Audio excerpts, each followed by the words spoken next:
The manila envelope slammed onto the coffee table inches from my hands, my name typed in bold capital letters across the front. The weight of it seemed to push all the air from the room. "Divorce papers," Amelia announced, her designer handbag at her feet like a coiled threat. "You promised if you didn't show up to Jeremy's wedding, you'd leave the family. I'm just helping you keep your word." William took a step forward, his face shifting from concern to horror. "Are you serious?"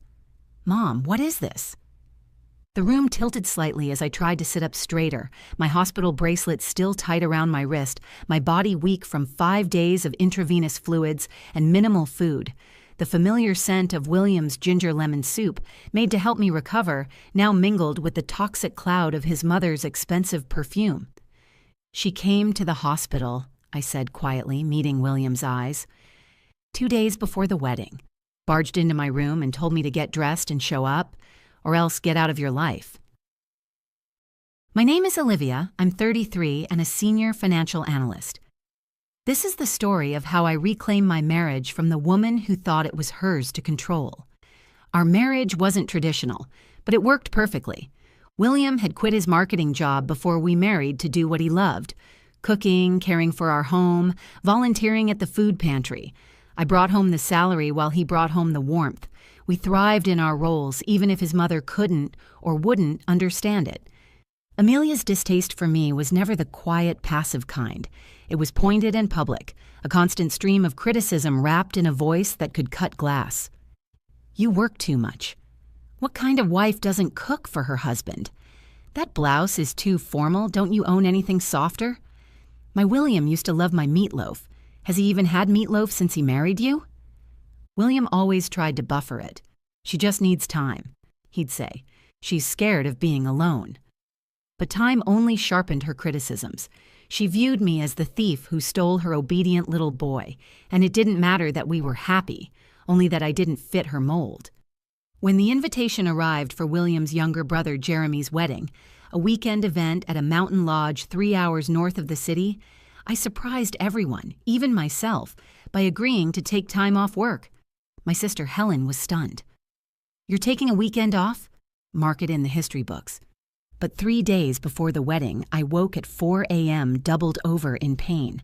William found me on the bathroom floor clutching my stomach, drenched in cold sweat. "Hospital now," he said. The ER was a blur of beeping machines and pale blue curtains.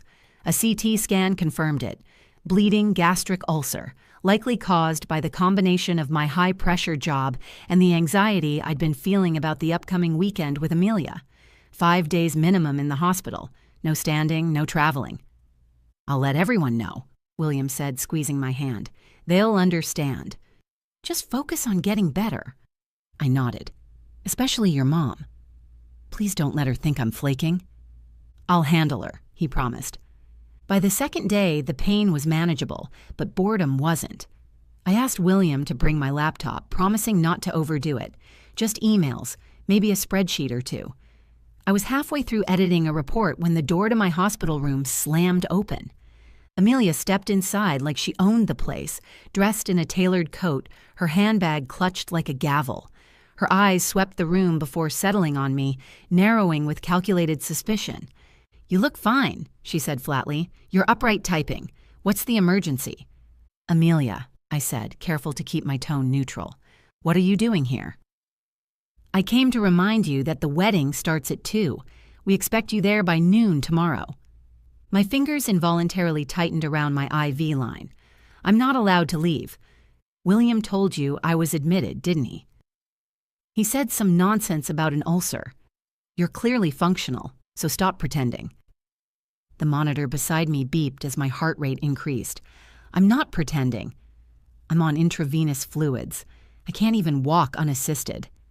She crossed her arms. "You're on a laptop. If you can type, you can sit in a car." I closed the screen. "This is a hospital, Amelia. Please lower your voice." "Oh, don't give me that respectful environment talk," she snapped. "You're embarrassing this family. Missing your brother-in-law's wedding. Who does that?" I exhaled slowly. "Someone who's under doctor's orders not to leave her bed." "No," she said, voice rising. "Someone who doesn't care." someone who uses work and health as an excuse. Her words cut through the antiseptic air. The woman in the next bed rustled behind the curtain, clearly uncomfortable with the scene unfolding.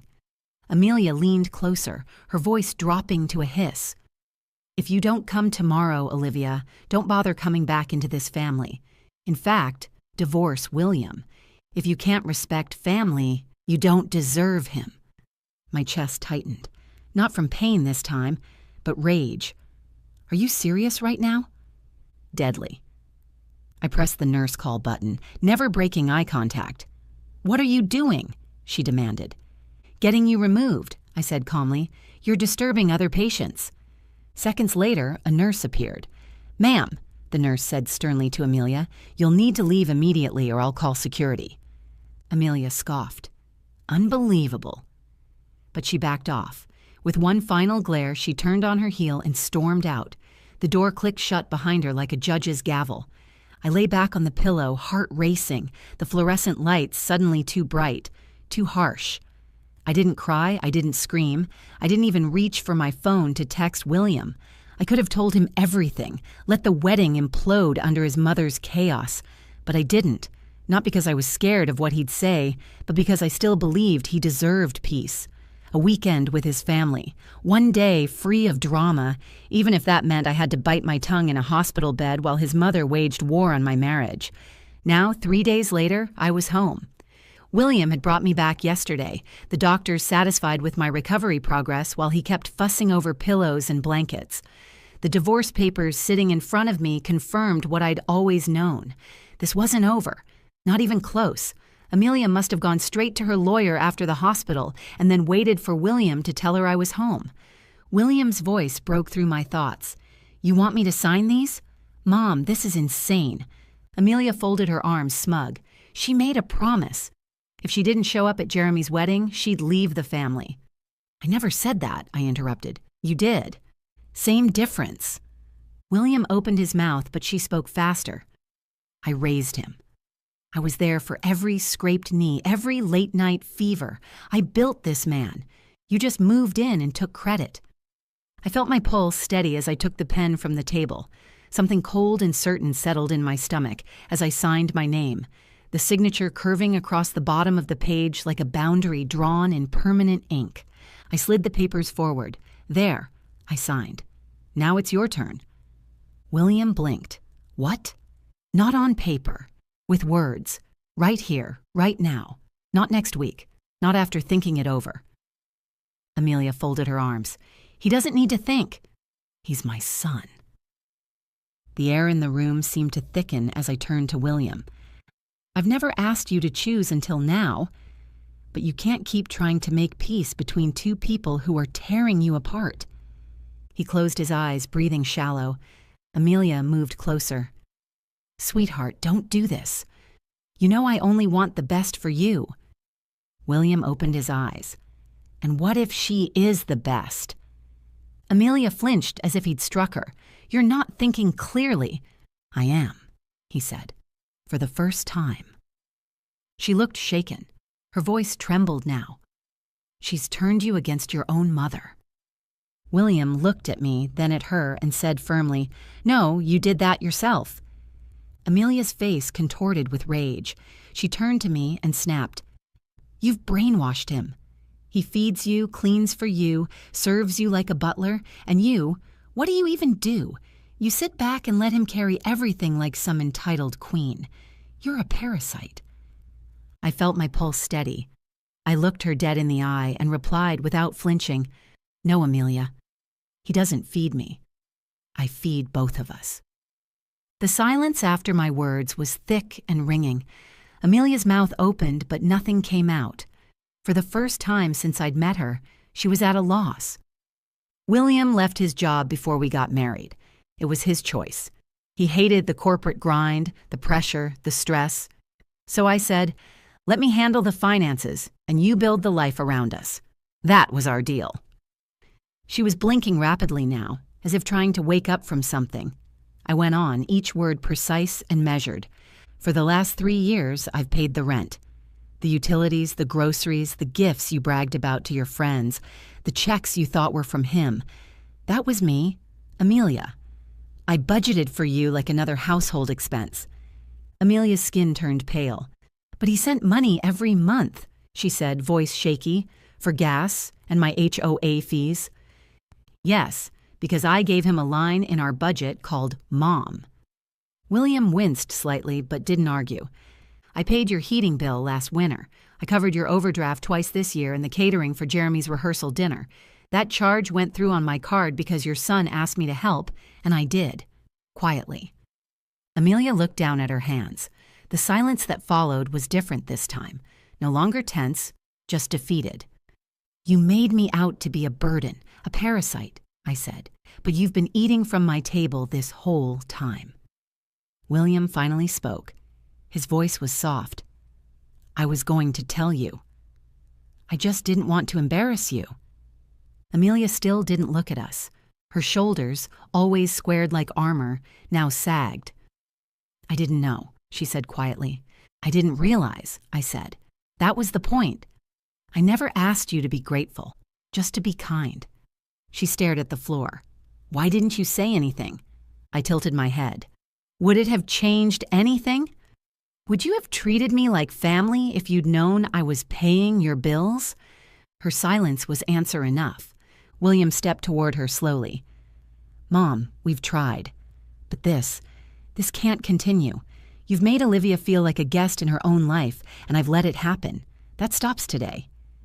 She looked up at him, eyes glossy. You're really going to distance yourself from me? I'm going to set boundaries. What you do with them is up to you. There was a long pause, and then, as if a switch flipped, Amelia's voice changed, pleading, fragile. I'm sorry, she said, voice cracking. I didn't realize I was hurting you both. I thought I was protecting you. I didn't know the full picture. I didn't move. Olivia, she said softly, you're right. I crossed the line. I shouldn't have gone to the hospital. I shouldn't have brought those papers. I didn't want to lose my son, and I thought you were taking him from me. I studied her, the trembling lip, the slumped posture. It might have seemed sincere if I hadn't heard the same tone before, right after every boundary she pushed, every time she got caught. But the problem wasn't whether she meant it. The problem was I didn't care anymore. I appreciate the apology, I said, but I don't trust it. Olivia, please. I'm not asking for anything, Amelia. You did. You asked for divorce, for ultimatums, and now you've got them. William nodded slowly. We're moving. She jerked her head toward him. What? We've already been talking about it, he said. Olivia needs distance to heal. I need it too. We found a new place last week while she was still in the hospital. The lease starts next month. And I'm not giving you our new address, I added. Her face collapsed. You can't mean that. We do, I said. And as for these divorce papers, I ripped them in half decisively. They're never going to be filed.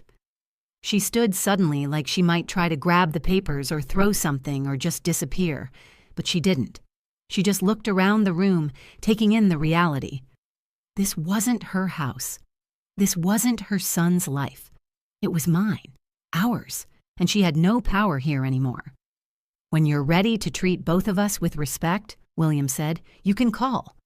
Until then, this is goodbye. She didn't say anything, didn't cry, didn't scream, just nodded barely and walked to the door. It clicked softly behind her. That was the last time she stood in our home. We moved 3 weeks later, a cozy brownstone 2 neighborhoods over, farther from Amelia, closer to my office. William found a part-time position managing a local community garden. He loved it. I let go of a few client accounts and started leaving work by 6 p.m. instead of 9.